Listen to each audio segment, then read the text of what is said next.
The Basic Education Minister, Angie Motshekga, is due to hold a briefing to update us on the progress of the matric exams. The matrics of 2020 have had a tough time of it, with many interruptions to their schooling due to the lockdown.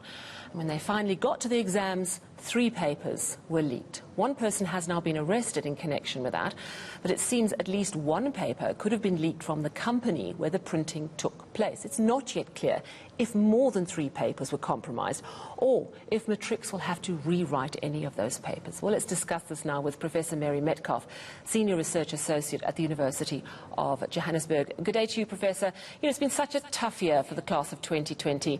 Now they might have to rewrite some of those exams if the leaks were extensive. Do you think, inevitably, we're going to see a much lower matric pass rate this year? It's going to be interesting to interpret the matric results this year, and there's several things that I think we should be looking out for. One is it has been a tough year, as you've said. What impact will that have on the passes and the quality of the passes? Maybe not as many learners as would have liked to have high marks will achieve those.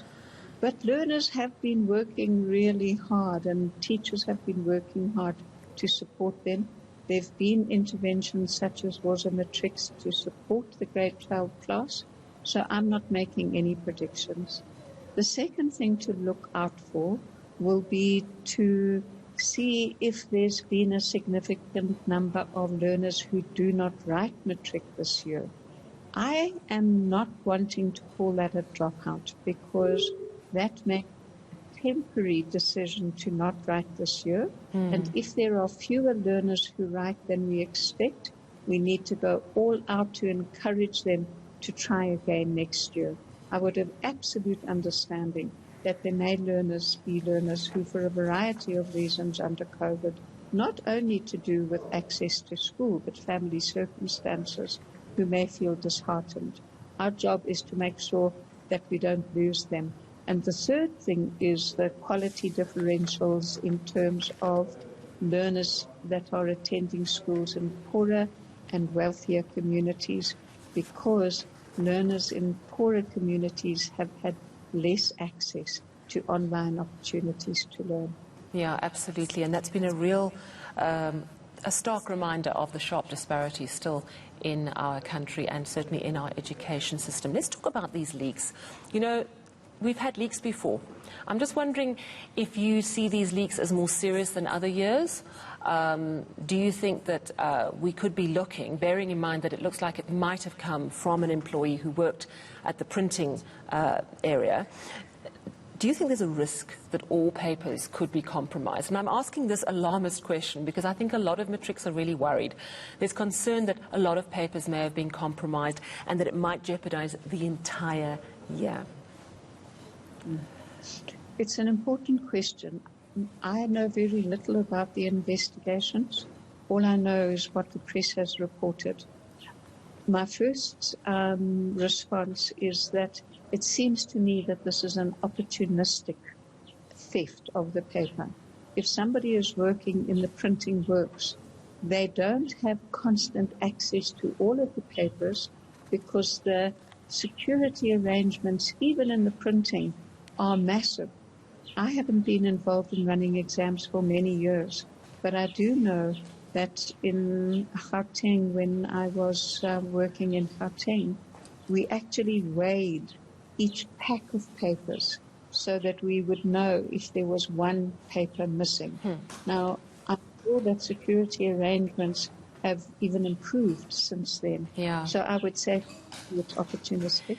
Secondly, I have confidence that Umalusi and the DBE will be able to monitor the extent of the leakage and how many learners might have had access if it's localized, and then we'll know if learners would have to rewrite and how many learners and where. If that happens, I think that it is so unfair on the class of 2020. The time frames are already so tight. They're finishing writing next week, and they're only going to get their results on the 23rd of February, just in time for those who are proceeding to post-school learning opportunities to get themselves organized. If there's learners who now have to go through the stress of rewriting and being ready for those who do proceed, it's just simply not fair. And I hope that the criminal who has stolen these papers is harshly punished, and that it's a deterrent for anybody who wishes to do this again. It's been good to see the Hawks really getting onto this case as quickly as possible. Is there a threshold at which point a rewrite becomes necessary? How is it judged? The threshold would be the extent to which the fairness of the exam is compromised. If learners have had access to the paper, then it means that they are not competing fairly against other learners. In the past, we've seen very limited leakages where it's learners at one school or 3 schools. The threshold would be all of those 3 schools would have to rewrite. If the leakage is more widespread, and that's a worrying factor in terms of new social media, technology, it just spreads like wildfire, doesn't it? If that's the case, it will be picked up, and the threshold would then be a wider group. We have to wait for Umlusi and the DBE to look at this, not only in terms of the criminal investigations, but this can also be picked up in the marking process. If there's inconsistencies in terms of performance, it can be a clue. But we are all at some distance from that process, and we have to trust those processes. Looking back at, as we've agreed, has been a crazy year for education. Do you think that our basic education department could have handled things better? I mean, give us a bit of a report card on how you think they've done in truly unprecedented times. Quite honestly, I do think we've done well. I've been frustrated at times. I think all of us have been frustrated at times.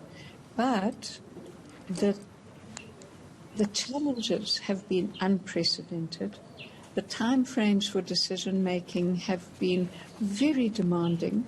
And even when I reflect on my understanding of the virus and its impacts on education between March and now, I've learned so much, and I'm sure we all have. Why I say the DBE has done well is if you follow the international press, if you look at what's happening in other countries in the continent, if you look at what's happening in the US, the opening and closing, the uncertainties, I think that we have done well. We've had most of our learners back for a percentage of the school year. We've had our teachers and our principals, our school management teams doing remarkable work. And that's the point at which I think the country as a whole has to take their hats off and thank teachers and principals for everything they've done in this incredibly difficult year. They are exhausted. I would say they're close to burnout. And the appreciation of the country is what we need to offer them in order to sustain them as they complete the year and as they prepare for next year. Well, thank you so much for chatting to us today. That was Professor Mary Metcalfe, Senior Research Associate at the University of Johannesburg. And at around 2 o'clock, as soon as the Basic Education Minister begins her briefing, we will be taking that live here on eNCA, so do stay with us.